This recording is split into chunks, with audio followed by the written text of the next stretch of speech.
Backlash.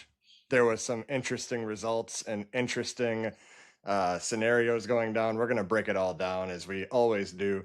If you are new here, be sure to subscribe. We drop wrestling content for your viewing pleasure all the time.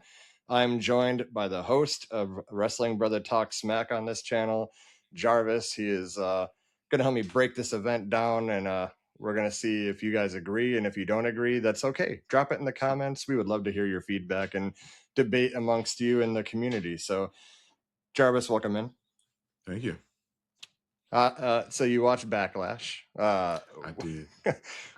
What are some initial responses to this event? Like, just off the top before we go match by match, like hit me with some big facts here. Overall, it was a pretty good show. I was very underwhelmed by some of the Danhausen stuff because of how they built it up. I've said it before, I'm not against Danhausen. I enjoy his presence on the show. But when you build something up with somebody having a mystery guest and you get what you get, it's like it was so, Family Matters 1997 with Urkel in the transformation chamber. Yeah, but what's his not Urkel, but what was his Stefan Urkel. Stefan Urkel, yeah. It wasn't Stefan Urkel coming out of this one. No, it wasn't. But I think the main event did what it needed to do. I was surprised that there was no interference. But it was a quick show. It was very quick. It's just like there were so many people that could have been on this show that weren't on this show. And the show didn't even last a whole 3 hours. I know they were probably trying to get out of there so nothing interferes with the NBA playoffs or whatever, the UFC fight or whatever. I don't know, but it that's where I think you could have squeezed in another match that needs a payoff. I mean, where's Dominic Mysterio? Where's Penta? Where's Obafemi? Where's a lot of these people that need matches? I going in, I thought that WWE was advertising the Danhausen Kit Wilson match for the Pre-show. ESPN2 simulcast. I guess maybe they thought maybe they had a surprise guest that lined up that didn't actually fall through, so they scrapped it. But I think the right two matches made that show because on ESPN you wanted to have a sports presentation more than sports entertainment presentation. So featuring somebody like Bron Breakker, of course an established name like Seth Rollins, is a good look for ESPN. And then they're really big on Trick Williams right now, so I think I heard that they're trying to have him on every single PLE this year, if possible, to really maximize that. Trick Williams got a promo before the match, which you hardly ever see these days, and that reminded me a lot of how, like, when The Rock was popping, like in 2001, and they had him backstage with either Michael Cole or Jonathan Coachman all the time, maximizing his mic time. So they really trust him on the mic. So, overall, it was a decent show. It wasn't horrible. It's definitely better than these SmackDowns I've been reviewing the past 12 weeks. I feel bad for you doing that. I will say, I will give WWE props. We're going to kick it off where I'm going to give a little positivity. After WrestleMania, what was everyone's biggest concern is that ad time versus match time. And the Bron Breakker match with Seth Rollins went 22 minutes almost. Mm-hmm. And so it wasn't like a brief 8-minute match and then Hulk Hogan documentary ad for the 900th time. Right. Actually, every match except for Sami and Io and Asuka, or Sami and Trick and then Io and Asuka, every other match was over 15 minutes. So right. 22, 18, 18, and Trick Williams and Sami was 11 minutes, and then Asuka and Io was 12 minutes. So, I mean, I'm not going to complain about match time. It is interesting, though, that you put 2 matches on the pre-show, so your main card has 3 matches. Right. So it's like, you're absolutely right. You could fit in a Penta title defense, or the Obafemi Open Challenge, which Hmm. everything is a damn open challenge now. So, Yep. but anyway, let's get match by match. So we have Seth Rollins versus Bron Breakker. Uh, that's actually what I would actually consider match of the night. It was very good, very close with Io and Asuka. They had a great match too, but Seth Rollins and Bron Breakker was cooking, man, and the crowd was fully. This is what you want to see in wrestling: fully behind the babyface, definitely against the heel, and Seth Rollins is very over. I was nervous though when he got hit with that Frankensteiner off the top, and he Hmm. tried to land on his feet. I'm like, Yeah. well, there go his knees. Right. He's Right. injured again. Right. But overall, they cooked. The right guy went over. It Hmm. extends the feud. So I mean, it's everything you want to see in that match. But I'll kick it to you. What do you think? Yeah, I was really pleasantly surprised that this kicked off the show. When I heard "Burn It Down" kicking off the show, I was like, okay, this is how you kick off a show. Seth matches are, he's one of those guys where he, I mean, I know I say this a lot, but you have like your AJ Styles, you have your HBKs. Seth Rollins is right in there. You have your Jerichos. He's right in there.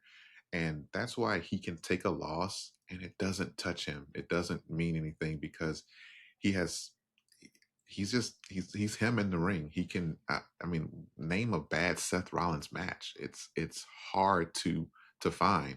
So, him and Bron Breakker were going to tear down. This match was supposed to happen at Mania, but I think it's better that it didn't. Imagine how much Yeah, time this match would have actually gotten at Mania and the payoff for that, with Seth Rollins being, kicked out of the vision like that. You don't want this match to be, 7 minutes. So I think it fit perfectly in Backlash.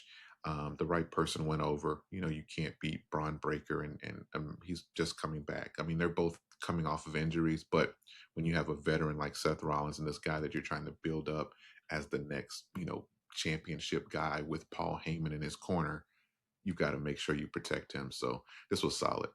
yeah, it was good. And like you said, Seth Rollins is one of those individuals that you don't need a win or a loss. He's one of the few true storytellers in wrestling to where Hmm. you don't care about win or loss with him. You care about the story that's being told.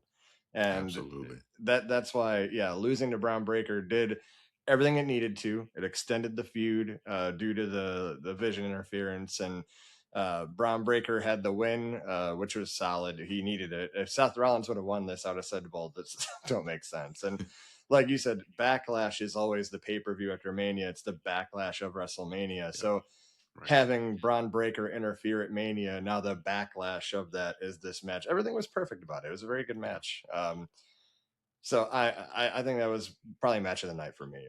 Aside For from Io and sure. Asuka, Io and Asuka cooked, man. But I have other things to say about that when we get there. So Trick Williams and Sami Zayn. I don't think it can be any more clear that no one likes Sami Zayn. Yeah. Yeah. By the way, did you see the sad news of our first co-host that passed away today? I did. Check it out on TikTok. The gingerbread man. If you do, Yeah. I'm playing with the trend. But anyway, that whole thing is over. If you haven't seen, have you seen SmackDown to like review it yet? I saw what I needed to see. I Yeah, saw I was recording with the other team, and we got the main event segment, which was the funeral, and we were like, "What the hell is going yeah. on?" And it's like, again, nobody likes Sami Zayn, but he's right. Like, we're wasting a main event segment on this bullshit. But it was Like, throwing it in our face because as much as like that he has people that tell him what to say in his promo, like hit this point, and they're telling him to go out there and be frustrated yeah, about the funeral, but you still did it. So like it's for me, I look way too far into it, and I'm like, that's really yeah. dumb. But the only two things I like before we get to the match, the only two things I liked about the segment, I like that Trick Williams came out with the black fur coat because it's black for the funeral, and I thought it was funny when the gingerbread man sat up like the Undertaker. Just like, that was the only two things I found funny about it. But I found the video package with the gingerbread man and everything. It was funny. I mean, the it's first one just had me not. crying, dude. But then it was like they did it like three times. I'm like, okay, like okay, we're still So doing it. that was cool, but again, putting it in the main event was crazy. Oh, yeah. Especially when the Gunther and Cody segment cooked. I mean, they Yeah. did very good. That should have been your closer. Anyway, worry about Backlash. So the match itself, decent. I wouldn't say it was any better or worse than their Mania match. Pretty, standard. Trick Williams going over is the right move. So I don't know where Yeah. they go with Sammy now. Maybe punching more water bottles. I don't know. But I do like how Sammy's really trying to like rally the ride or die people. His knee pads say Hmm. ride or die. No one gives a shit about you, Sami Zayn. Like no one cares about you. It could not be made any more clear that you are the heel in this. Right. So WWE should just pull the trigger on that. Or if they were smart, you weren't on the episode with me and Matt, but when Orton comes back, Sammy should be what Pat McAfee was for Orton. It should be Sammy because saying, "I'm listening to Randy now. You got to listen to that internal voice. We're going to save WWE." All that would have been so much better if Sammy was part of it, in my Hmm. opinion. So maybe you do that with him. Maybe you turn him heel and get him back involved in that main event scene. But that's far down the road. To this I match, what do mean, you think about it? well, you know, I feel like everybody's saying that Sami Zayn needs to go full. He is a heel. Like Yeah. there's no like the double turn has already happened.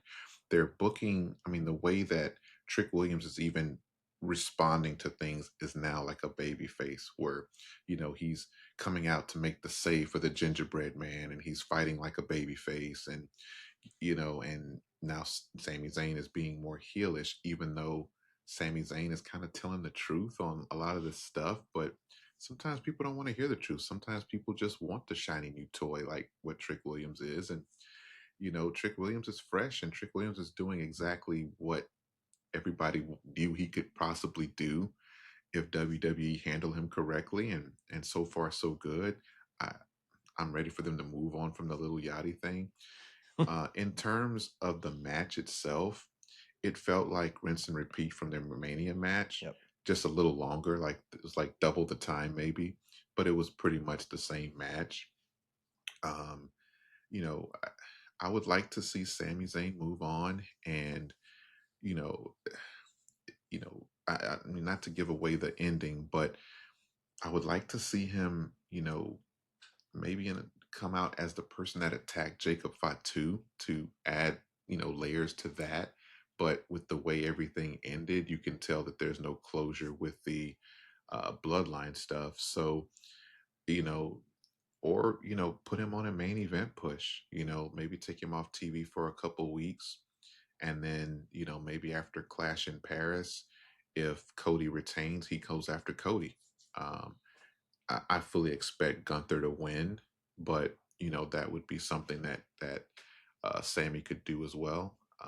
Because they've kind of planted seeds at that. They were kind of met backstage, and Cody's telling him no, we're he was telling Cody we're the same. We're the last couple of good guys, right?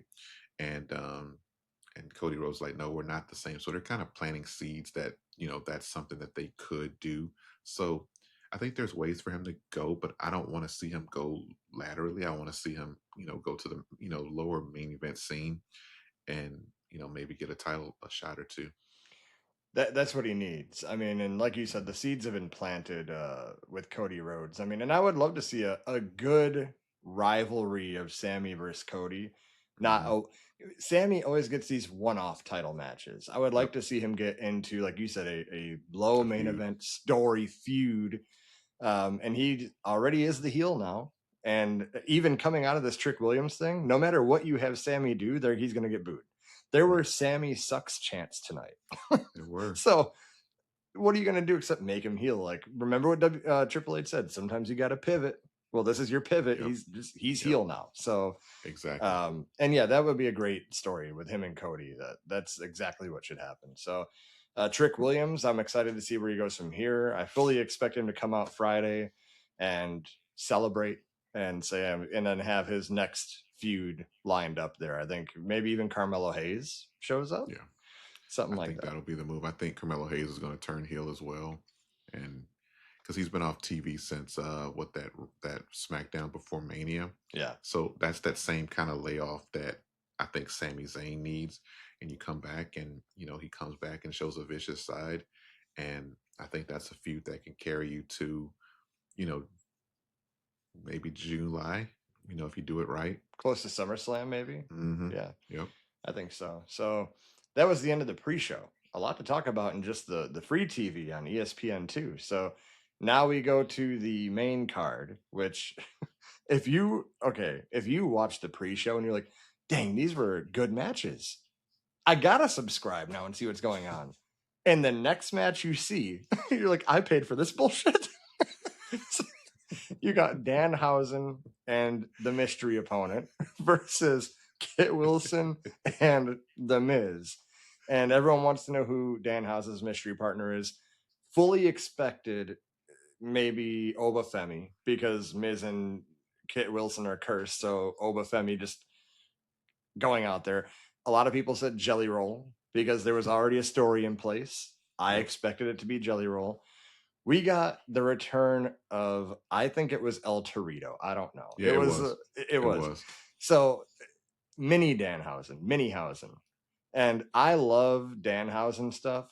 Like, I love a little bit of silliness in my show. Like, this was a little overkill because there was a Yeah. lot of Minihausens. It went like Yeah. 13 minutes. Too many shenanigans. I don't know how many people got cursed in here.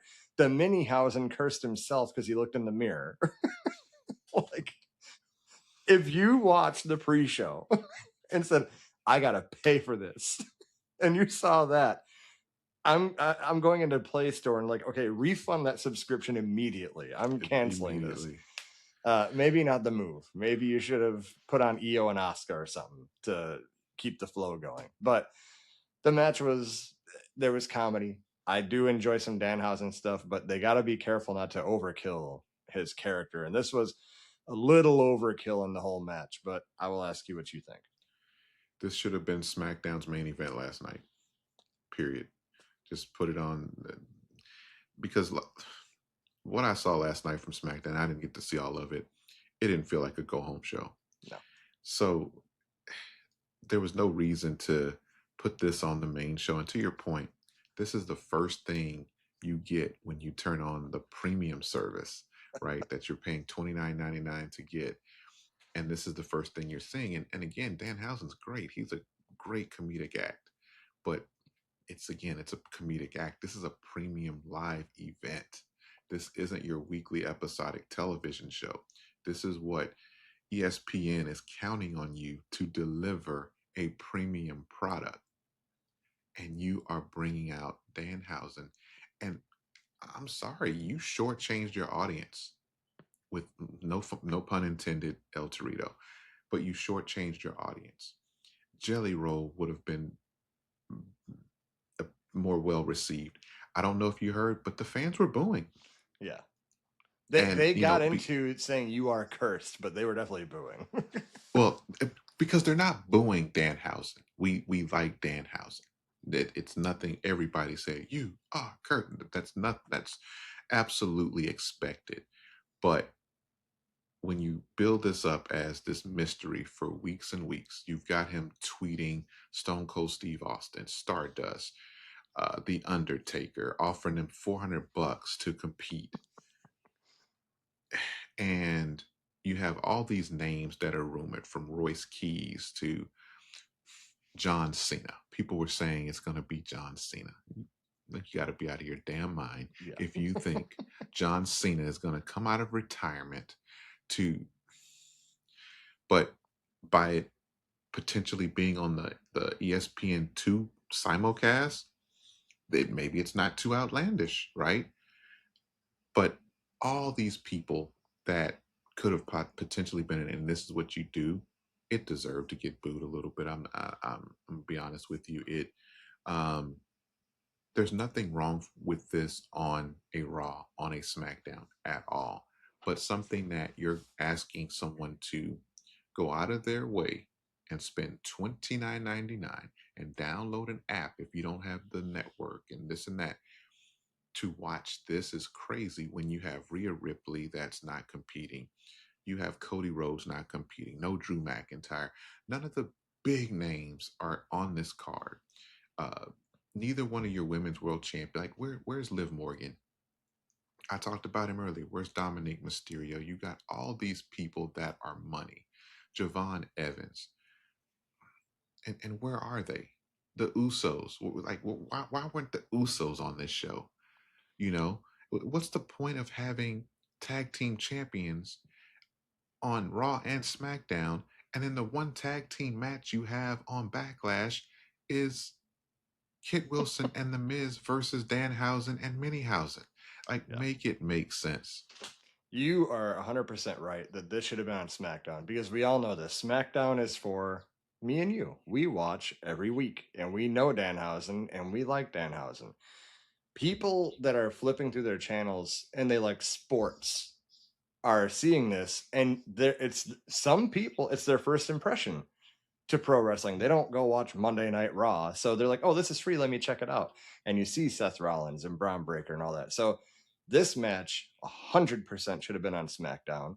And the six person tag match with Charlotte, Alexa, Rhea, that should have been on this show.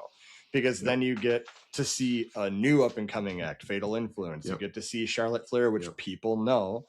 And they could play up to, if you're free, watching it free, and you're like, I don't really watch wrestling, and they say Charlotte Flair, the daughter of Hall of Famer Ric Flair, and you're like, oh, I know Ric Flair. Like, oh, this is pretty cool. It's just simple math to just put that show on your PLE. PLEs are premium live events, and you had Family Matters 2026 rebooted, Danhausen and Minihausen. It's just beyond crazy. This is 3 weeks in a row where we have referenced sitcoms from prior generations. I think it's going to be our trend. This is going to be our thing. We had a I Love Lucy. We had a Munsters. And now Family Matters. At least we're moving up in the decades, but I mean, we've Topanga is a huge wrestling fan, so we've got to get a reference a step by step. Boy Meets World. Oh, Boy Meets World. There you go. It's just one of those things, man. When I saw that, and I'm like, first of all, the crate is back. People didn't even like it when it came out of the crate. Now it's back. And like, oh, and now it's a transformation chamber. I feel like when I saw that, the first thing I thought about, and I was going to tell you about this tonight, I'm like, it's like shades of Vince McMahon back in WWE, because he would love stupid shit like that. And like, remember he had Rock with the egg. Yeah, this is stupid. It just seemed like something like Vince would do. And we all know that they say Triple H and the creative team are using AI to write storylines. Well, this is free chat. I could get this on my chat GPT for free. I don't pay for it. And it would have gave me this storyline. But anyways, so that happened. Shouldn't have happened. It should have had something else. But then we go into Io and Asuka, which very good match. These two cooked, and you're expecting them to cook because they're just so damn good. Io goes over, which is the right move, and the feud because Kairi isn't there. The whole feud was for Kairi Sane. I held out a little hope that she was going to show up, and it would be kind of a swerve. It'd be like the R-Truth thing, and she's going to help Io Sky and show up, but no. So the match was good. It was a good blow off. Ended. Why the hell are we hugging? What?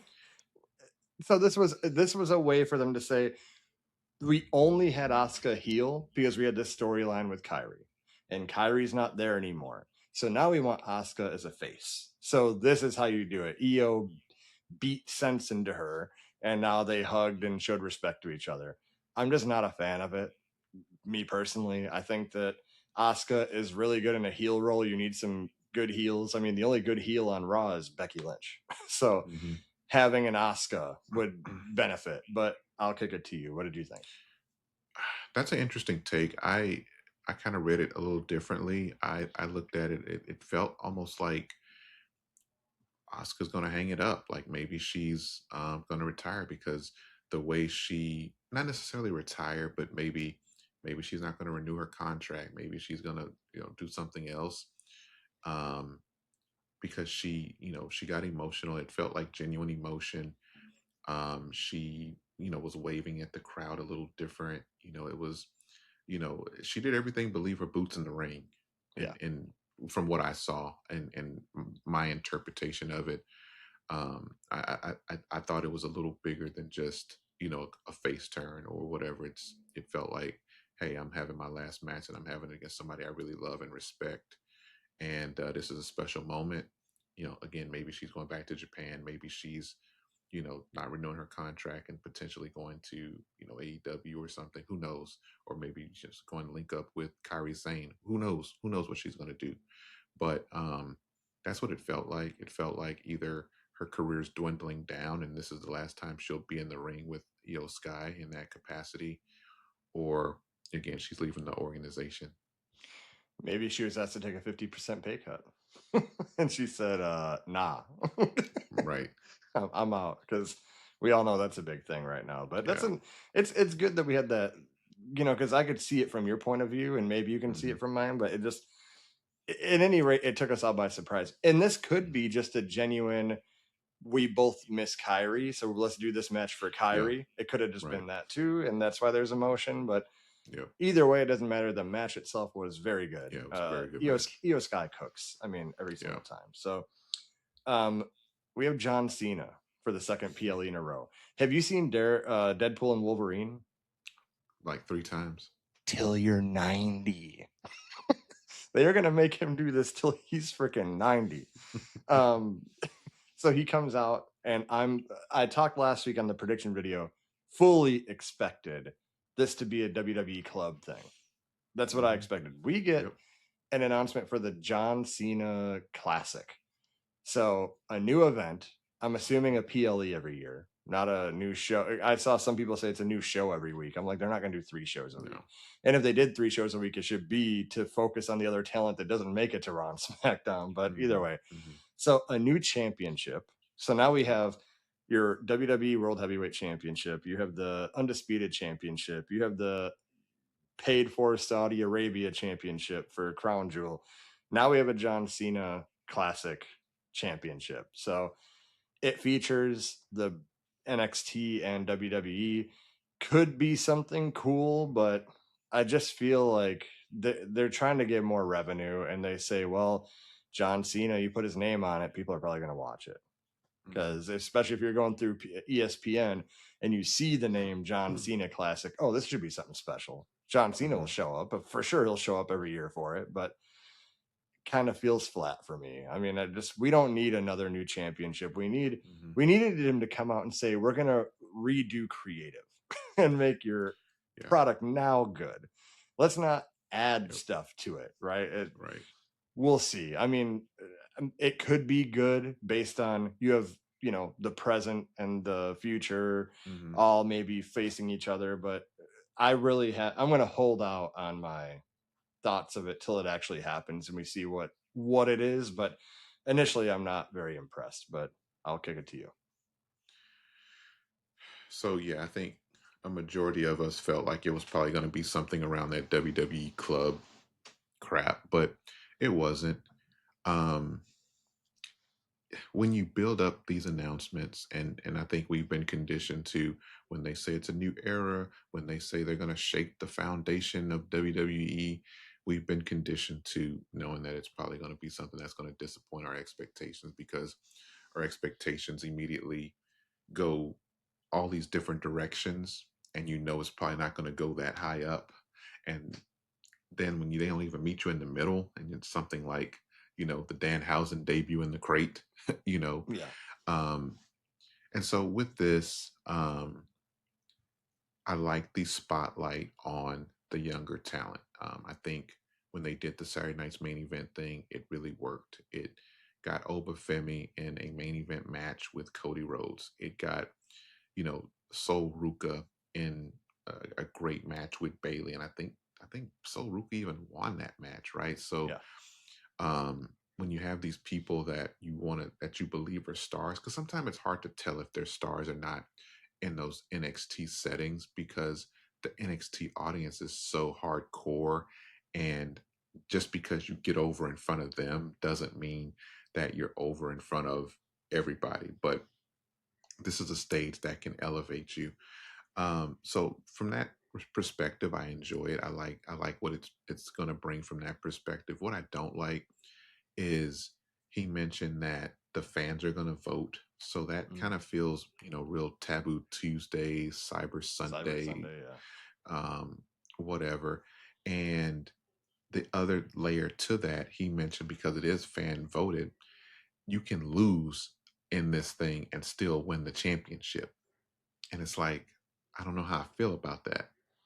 Yeah. Um, and I don't know if it's a tournament or what, but what's the point of doing some sort of gauntlet or a tournament or even just a one-off match and do your best and go out there and then you win and still don't win the champ, like, so it's like what are we talking about here? So your personality can get over, or you know, what does that mean? And is this championship, I'm hoping it's just a trophy or something, honestly, kind of like the Andre the Giant Battle Royal type thing, because we don't need another championship that people have to defend. And if this is something they're going to do every year, I think it's just going to be in that little thing. It's going to be another crown jewel type thing, which, whatever. But to me, it doesn't need that piece of it. I think it needs to be, these top WWE stars facing off against some of the biggest and brightest from NXT. That's all you need. You don't need to make it corny with the championship. It has John Cena's name on it, so it can be a legacy building tool. If you have a banger match, you can get over in front of these audiences. If you can show personality like a Trick Williams, you can get over. If you can jump out of the ceiling like Siobhan Evans, you can get over. If you who like Obafemi, you can get over, and that plants the seed with the major audience as to who these people are. And hey, these are people we're probably going to see after Mania. Yeah, the voting thing is it's kind of like the show Dancing with the Stars, but Wrestling Right. with the Stars, because it's like you put on a 9, performance and then 9. yeah, The John fuck? Cena's gonna hold up a sign, but it's like that. It's like, okay, we wrestle and then we stand in the ring side by side and they vote, and it's like, Yep. hmm. Okay, well, I guess I'm voting for that guy since he won. It's Right. so dumb. But like I said, I will withhold judgment till it happens. Maybe it's gonna cook. Like you said, I am excited about the present and past or the future, but we won't know till we see it. So, Yeah. uh, Roman Reigns versus Jacob Fatu. Mhm. Pretty good match. I liked it. Here's what I find interesting, and I don't know where we go. Obviously, it's going to continue based on what happened after the match, but this is the third time that Jacob Fatu has like put the beat down on Roman Reigns. Where are the Usos? They didn't, Mhm. and they said if things get out of hand at the contract signing, we're going to show up. I would say things got out of hand. I Mhm. mean, your tribal chief is in the Tongan death grip, Mhm.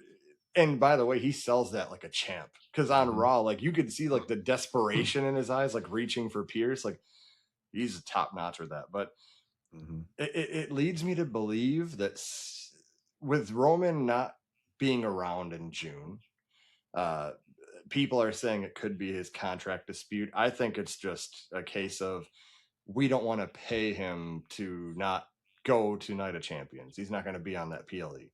But neither is Cody and Gunther. So it's interesting. Or I'm talking about no. Yeah, in June it's the Night of Champions. So yeah, you have Cody and Gunther at Clash in Italy, and then no Roman in June. So I don't think either championship is going to get defended in June. So either At way, Night of Champions. That's fucking yeah, crazy. I'm getting ahead of myself. So with Roman not being advertised, I would say it's not out of the realm of possibility that the Usos side with Jacob Fatu. They see how dangerous he is and think maybe we should do that. And Roman Reigns loses at Clash in Italy, and Jacob Fatu wins the title. I mean, I could be way off. Maybe he's just not being used until SummerSlam. We've seen him be part time before, so it wouldn't surprise me if he retains and goes to that. But overall, I mean, it's a good match. I do think that it made Jacob Fatu look dangerous and unpredictable in that end segment there. Every security coming out, he's Samoan dropping referees, like applying the Tongan death grip a few times. Like he looks dangerous, and that's good. I want to see more and see where we go. So I don't think it's good or bad. I just think it's I want to see more. So they Mhm. accomplished that goal. So what did you think of the main event? I thought it was good. I think Roman did a really good job of making Jacob look like $1 million. Yep. He did a lot of selling for him, and I mean that's what the point of this match was. The point of this match was to make Jacob seem dangerous, to seem like the person that Roman didn't want in WWE, unhinged, low key, unequal, but from different spectrums. Like Jacob is, like the street Samoan, and then, Roman is like the chosen, not so street, but like he's the more polished, version. But when you put him in the ring, like Jacob gives him hell. That was what this match told. I thought it was is really good with how they told it. Did it get Jacob to the next level? I don't know. It was good. I mean, you got some Fatu chance, but here's the problem with the match. They're both tweeners, Yeah. and because neither one of them are doing anything remotely baby faces, but neither one of them are necessarily straight up heels either. And it's like a game of kind of one-upsmanship on who's, gonna be the better, bigger badass. And it's just so personal. It's a very personal thing because Jacob wants to take everything from Roman. Yeah. He's not here to, be this tribal chief. He's here to take the riches. It's like, I want the money, fuck the fame type, mentality. And there were some near falls in this match that, again, I think Roman just made Jacob look amazing. I mean, him kicking out at 2.9999998 Yeah. was great. And some of those moments where it looked like Roman was going to get the 3 count and Jacob's kicking out, to the point where Roman had to take the turnbuckle cover off, and that's when Jacob landed into the steel on the Yeah. turnbuckle, and then he hit the spear. That's how he won. So there's something to be said about that. He didn't get any support from, uh, any of the cousins or anything. We didn't get Zillify 2 or anything like that, which I told you I didn't think we were going to get. Um, and, this match, I guess we're going to run it back at Clash in Italy. I'm assuming it's going to be Bloodline rules, because where else do you go from here? I think it would be badass to do a Hell in a Cell with them, but I doubt that they do that. But it needs to either be something like a Hell in a Cell or Bloodline rules, and that needs to really solidify the direction of Jacob Fatu moving forward. Jacob Fatu, after this match, he attacks Roman Reigns and puts the Tongan death grip in him a million times, and we don't see the Usos. We don't see, anyone coming to Roman's aid whatsoever. I you know I I like the fact that, in this version of whatever is going on with the bloodline, Roman is doing it on his own, because that was one of the things that CM Punk was criticizing in their rivalry, that you've never gotten it done on your own. Here he beat CM Punk on his own. He's having to put on his big boy pants and face a family member on his own. So, I do like that, but something's brewing. Something's definitely brewing.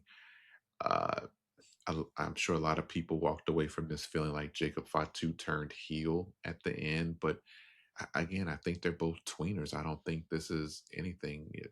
There were points in the match where it was 50-50 split. You had some people chanting Fatu, some people were chanting OTC. So it is what it is. I mean, the beatdown at the end, I mean, it's it was to get him over, and sometimes they try to book him like this Samoan Steve Austin type character, because you see all these authority figures. He got Shane Helms out of the way real quick, and Jason Jordan and them are fearing for their lives, and I think he even attacked or threw Adam Pierce out a little bit of the ring, maybe, or he got physical with Adam Pierce. So, that authority defying character that they're putting on him.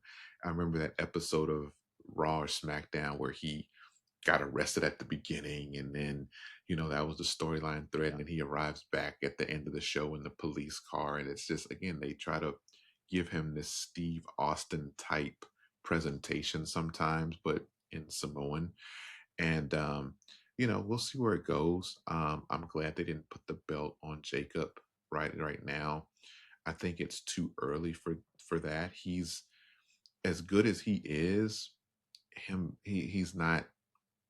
There's not. He hasn't done enough since he's returned from the teeth surgery or whatever he got to really reestablish himself to that level where I felt like he was at before he left.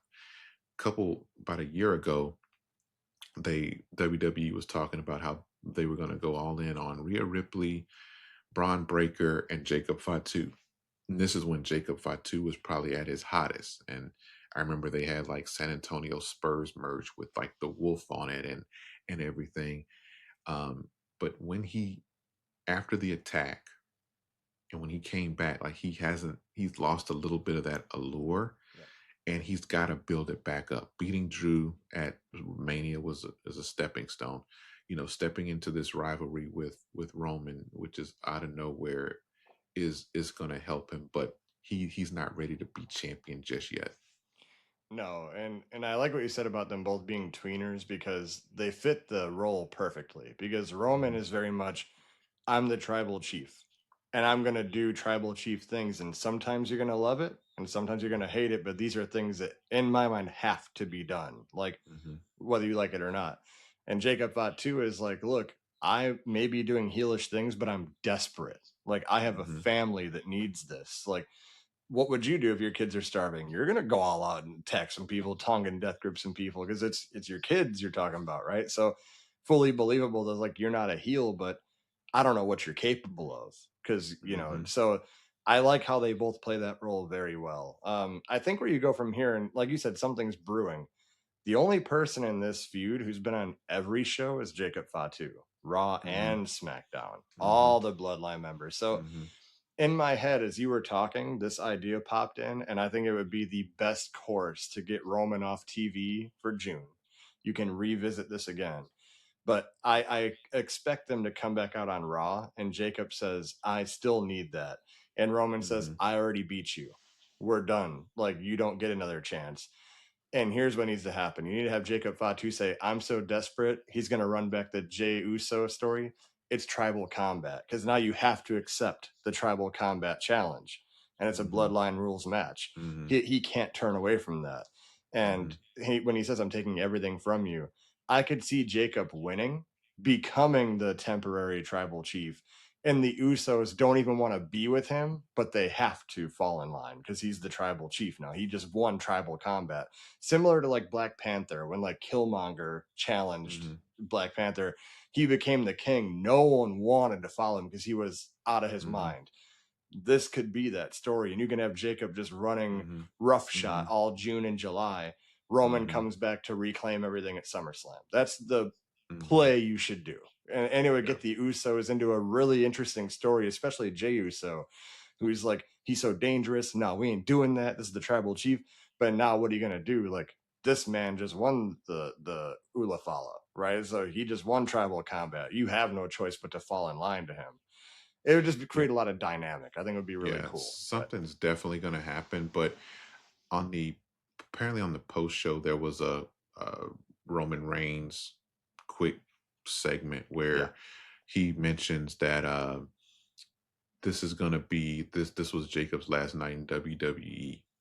So basically, him saying like he's going to just get him kicked out of yeah, WWE because he brought him in, so he's going to try to get him out. So that's going to be the angle going into Monday. Is Roman going to exercise his political authority to try to get Jacob Fatu out, and then maybe the Usos are going to be like, nah, Roman, you got this and that, and blah, blah, blah, blah. And you need to face him again. And it needs to be tribal combat. And, you're not going to, that's what's going to happen. It's going to just be bloodline drama until they coerce him enough. And then Jacob's going to challenge him to tribal combat, to your point. and then that's going to be the match we get in Italy. Yeah, and that's honestly the best play, I think. It creates good stories. It gives Roman that month and a half off, whatever, and it is what it is. Like, but overall, what do you think of the PLE? I would give this probably. I would, you know what? This is like an 8.2 PLE for me. But Mm-hmm. with Danhausen, it just brings it. Like, you could have had another good match on there. I would say 7.5, Yeah. and that's where I'm kind of at. Very good show, but I'm telling you that Danhausen match was for SmackDown, Mm-hmm. like you said. So, what do you give it? Yeah, I would give it a 7. That's exactly what I was thinking. When you said 8.2, I'm like, yeah, it's a 7.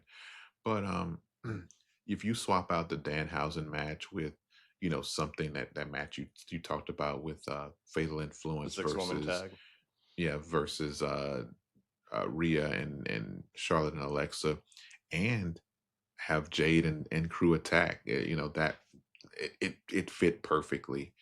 Um, but And especially it's I the backlash of Mania. Like, that's yeah, Jade exactly. coming back, right? Anyway, Exactly. It makes total sense. But I think Danhausen's selling merch, so TKO is trying to milk that cow. So whatever.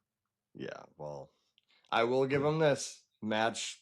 Time and quality was better than Yeah, Mania, for and sure. hopefully we stay on track with that. Like you said, though, this could have benefited from an additional match, right? So Hmm. having 4 matches on the main card, which is your norm anyway, and then you Yeah. had that free hour on ESPN, like, you're not losing time, you just Yeah. are re-shifting it around. But at any rate, that is our SmackDown review. If you agree, drop it in the comments below. And guess what? If you don't agree, drop it in the comments below. We want to know what you think. We want to know if you like what we talk about. Maybe you just think we're out of our minds, but it's cool to hear what you got to say. So until the next time, we will see you on the next one.